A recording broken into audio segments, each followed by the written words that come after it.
I'm Michele Cyr, and my job title is Associate Dean for Academic Affairs for Biology and Medicine at Brown University.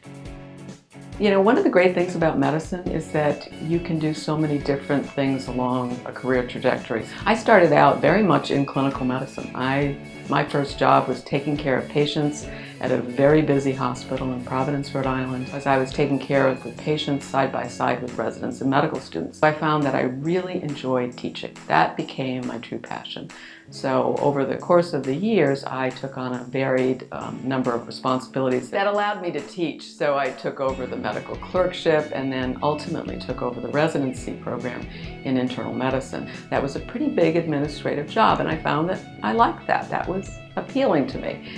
As luck would have it, I started to acquire more administrative responsibilities and really ultimately fell into my major administrative responsibility because the person who was the chief of general internal medicine at Brown left, and I was asked to be the interim chief. Many years went by and I remained the interim chief and then ultimately became the chief of general internal medicine. It's just been, you know, sort of a progression along the way and not something that I ever planned, not even something that I ever even knew was possible when I started in medicine. I thought you graduated from medical school and you did clinical medicine. So I never would have thought of being an administrator or even necessarily an educator in medicine.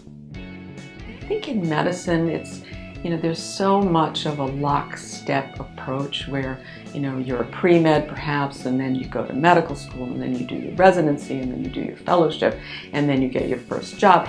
And I get the sense sometimes that along the way, the students or residents are looking to the next part of their career, and they're not focused on what they're doing now. So they're trying to figure out, how can I position myself best for the next step, rather than what do I really want to do now? What makes sense for me now? Because there are lots of different ways to do a career, and I almost feel bad that they're so future focused at the next stage that they're almost missing opportunities along the way.